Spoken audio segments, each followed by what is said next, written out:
ओम। परम सत्ता को नमन करते हुए परम पूज्य स्वामी जी महाराज, परम श्रद्धेय आचार्य श्री एवं परम पूज्य गुरु जी के चरणों में मेरा वंदन एवं सम्मुख उपस्थित सभी भाई बहनों को मेरा हार्दिक वंदन, जो इस महायज्ञ में अपनी एक आहुति देने के लिए प्रस्तुत हुए हैं। पतंजलि योगपीठ का आज रजत जयंती वर्ष मनाया जा रहा है। जैसे ही हम पतंजलि योगपीठ इस नाम को सुनते हैं, धर्म, संस्कृति, परंपरा, योग, अध्यात्म, स्वास्थ्य, मानव सेवा, मानव हित, देश की समृद्धि, देश का स्वाभिमान, सब एक साथ हमारे चित्त में आविर्भूत हो जाते हैं। इन सब विचारों का, इन सब संकल्पों का एक मूर्त रूप हमें पतंजलि नाम से ही उद्बुद्ध हो जाता है।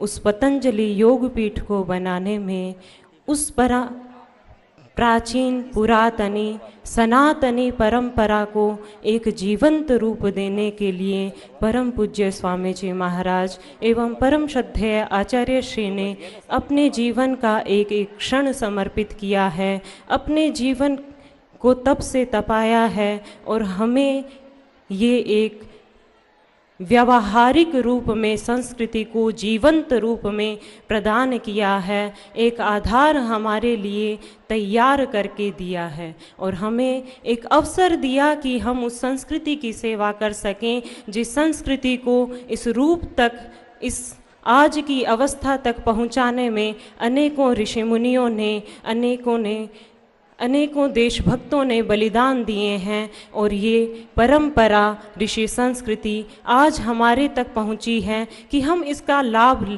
ले सकते हैं और ले रहे हैं। उन्होंने अपने आशीर्वाद के परिणाम स्वरूप हमें संन्यास धर्म में दीक्षित किया है। ये संन्यास धर्म में सबका एक विचार होता है कि हमने संन्यास लिया है, या इन लोगों ने जिन्होंने संन्यास लिया है बहुत कुछ त्यागा होगा। त्याग में पीड़ा या दर्द या परेशानी तो तब होती है जब हम किसी चीज़ को चाहते हैं और वो हमें मजबूरी में छोड़नी पड़े। जब व्यक्ति की इच्छा ही परिवार को छोड़कर पूरी वसुधा को अपना परिवार बनाने की हो जाए तो उसका त्याग नहीं, वो तो अपना रहा है, उसका एक छोटा सा परिवार बड़ा बन रहा है।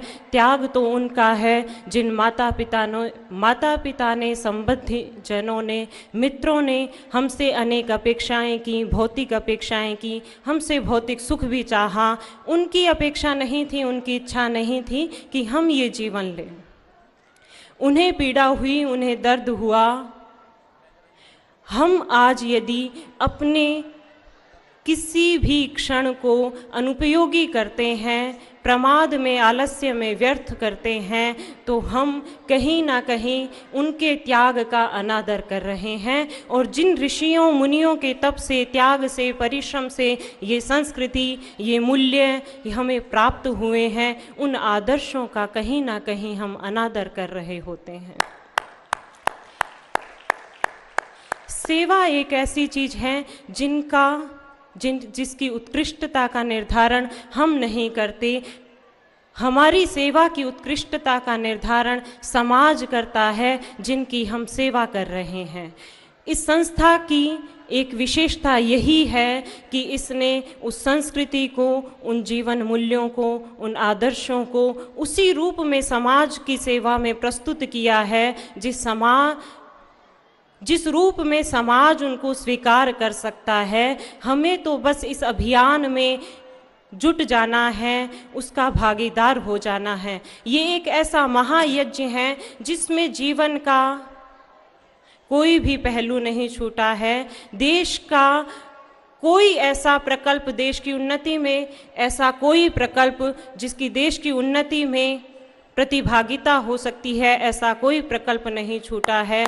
संस्कृति को उच्च स्तर तक पहुंचाने में, पुनः स्थापना में जो प्रकल्प आवश्यक है, उन सब प्रकल्पों की शुरुआत हो चुकी है हमारे गुरुजनों के माध्यम से।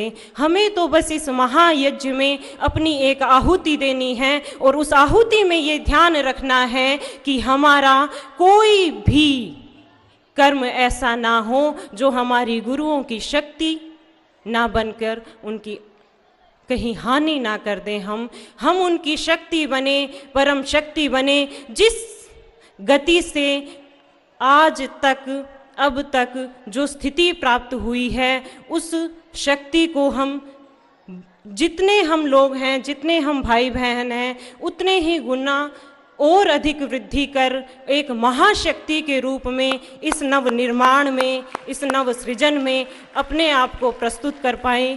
परिस्थितियाँ विपरीत भी होंगी, संघर्ष भी होंगे, किंतु यदि हमारी प्राथमिकता निश्चित होगी तो संघर्ष नहीं होगा, प्रतिकूलता नहीं रह जाएगी, वो हमारे जीवन का एक हिस्सा हो जाएगी। उसे भी हम वैसे ही अपना लेंगे जैसे हम हर भाव को, हर व्यवहार को अपनाते हैं। हमें अनुकूलता और प्रतिकूलता में भेद इतना ही होता है भेद होने पर, क्योंकि हमारी प्राथमिकता निश्चित नहीं होती तो हम उसमें भेद कर लेते हैं। प्रतिकूलता आती है तो हम निराश हो जाते हैं। निराशा का एक भाव भी एक क्षण के लिए इस चित्त में आ नहीं सकता यदि हमारी प्राथमिकताएं तय होंगी। हमारे अंदर एक ऐसी ज्वाला हो जो कभी बुझे नहीं। मुझे पता है हम सब भाई बहनों में एक संकल्प की अग्नि जल रही है जो कि इस विश्व को, इस देश को, इस संस्कृति को बहुत उच्च स्थान पर देखना चाहती है। और उस संकल्प की पूर्ति के लिए हम जो गुरु आदेश हमें प्राप्त होगा उसको जैसा गुरु आदेश होगा करिष्ये वचनम तव की भावना से स्वीकार करेंगे, पूर्ण करेंगे। और ईश्वर से प्रार्थना करते हैं कि कभी भी हम विचलित ना हो, कभी भी कोई प्रमाद या आलस्य या कोई अनवधानता ऐसी ना आए कि हम उस पथ से विचलित हो पाएं और कहीं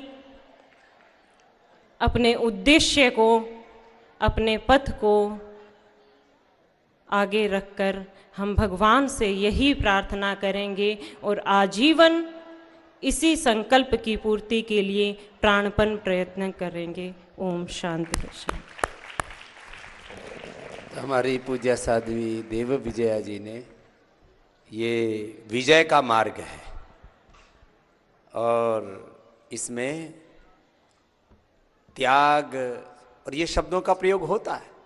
और प्रथम दृष्टया एक छोटे से परिवार का, एक छोटे से संसार का, छोटे छोटे सुखों का त्याग करके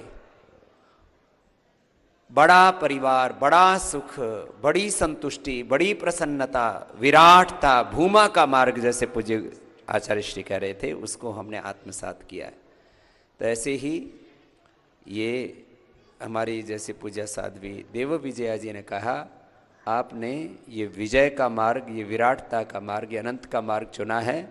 ऐसे सभी सन्यासी वो हमारी ऊर्जा बन करके, अपने ऋषि सत्ता के प्रतिनिधि बन करके और अपने जीवन में नित नूतन आरोहण पा रहे। एक बार सभी सन्यासी भाई बहनों का पुनः बहुत बहुत अभिनंदन है।